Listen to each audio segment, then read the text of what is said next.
Welcome to Kevin Navigates. And let me take these headphones off. I really want to get started on something that I've been working on for a very long time. I've been watching everything that's been going on with conflicts and everything else. My dog is really trying to annoy me here. In this live stream, I really want to sit down and talk about, what's happening over in the Middle East. If you're tired of getting your news pre-chewed and digested by mainstream media, I've really worked hard on this one. So today we're talking about something that should make every American sit up and pay attention, and I mean really pay attention. Hopefully everybody can hear what I'm saying here. Let's see here. All right, so can you hear me? All right, so Iran, Israel, and our government. It's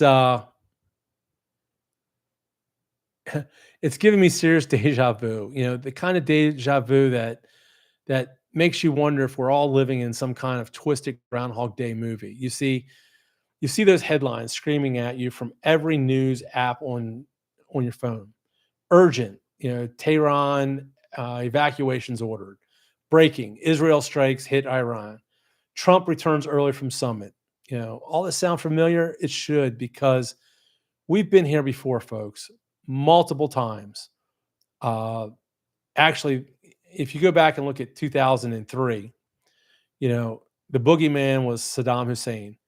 The magic words were weapons of mass destruction. And boy, did those three little words, WMD, change everything. Then it was 2011. There was a new boogeyman, Muammar Gaddafi. Same playbook, different country. Now it's 2025. New year, same story. Just swap out the names and boom, we're back in business. So let's settle in a little bit and let's take a deep dive in what I'm calling the WMD Playbook 2.0. Because if we don't learn from history, well, how that saying goes, this is all crazy. It's well, anyways, let's just start with what's happening right now. And I mean right now, because this story is moving faster than a cat video going viral on TikTok. Picture this. It's a regular Tuesday morning.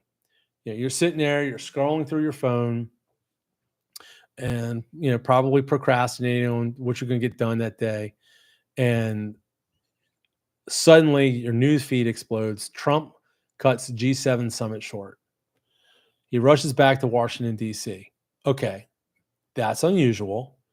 Presidents don't just bail on international summits unless something big is going down. Now, fighter jets repositioned to Middle East, headline reads. Now we're talking. When the military starts moving chess pieces around the world and around that board, the game is getting serious. And headlines read, USS Nimitz aircraft carrier headed toward Iran. For those of you who don't speak Navy, let me translate.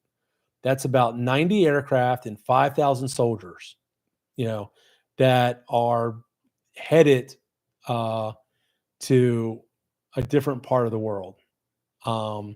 And you just don't do that on a whim. You do that because something big is about to happen. I mean, it's like moving it, in a base, and this is one of the most volatile regions on the earth. This isn't a friendly visit. Israeli and Iranian forces exchanged strikes for fourth consecutive day. That's another headline out there that's happening. They got 4 days. That's not a skirmish, people. That's sustained combat. Tehran residents told to evacuate immediately. Yet another headline. When a capital city of 9 million people gets an evacuation order, that's not a drill. That's preparation for something.